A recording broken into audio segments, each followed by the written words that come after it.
Welcome to new TV Telugu. Telangana budget సమావేశాల తొలి రోజే అసెంబ్లీలో రాజకీయ వేడి రాజుకుంది. బీఆర్ఎస్ అధినేత, ప్రధాన ప్రతిపక్ష నేత కేసీఆర్ ఈసారి కూడా సభకు గైహాజరయ్యారు. గవర్నర్ ప్రసంగం సందర్భంగా ఆయన వస్తారని అందరూ భావించినా కేసీఆర్ రాకపోవడం చర్చనీయాంశమైంది. మరోవైపు బీఆర్ఎస్ ఎమ్మెల్యేలు, ఎమ్మెల్సీలు కండువాలు, నల్ల బ్యాడ్జీలు ధరించి సభకు హాజరయ్యారు. బీఆర్ఎస్ ఎల్పీ ఉపనేత హరీష్ రావు నేతృత్వంలో గులాబీ శ్రేణులు సభలో నినాదాలతో హోరెత్తించారు. గవర్నర్ శివప్రతాప్ శుక్లా ప్రసంగిస్తున్న సమయంలో ప్రభుత్వంపై విమర్శలు గుప్పించారు. ముఖ్యంగా కాలుష్య కారక పరిశ్రమలకు సంబంధించిన హిల్ట్ పాలసీని గవర్నర్ ప్రస్తావించగానే ఇది పెద్ద కుంభకోణమని హరీష్ రావు హిందీలో అరిచారు. పెట్టుబడుల సమిట్ పై గవర్నర్ చదువుతున్న అంశాలన్నీ అబద్ధాలని, ప్రభుత్వం ఆయనతో తప్పుడు మాటలు చెప్పిస్తుందని ఆరోపించారు. సభలో మరో ఆసక్తికర దృశ్యం కనిపించింది.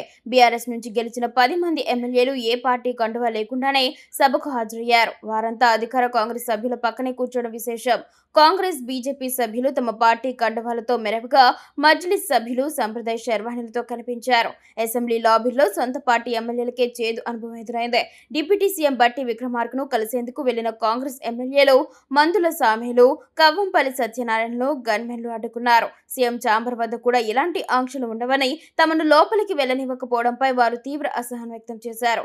అయితే అదే సమయంలో మరో ఎమ్మెల్యే విజయరమణారావును మాత్రం గన్మెన్లు అడ్డుకోకపోవడంతో అక్కడున్న వారంతా ఆశ్చర్యపోయారు.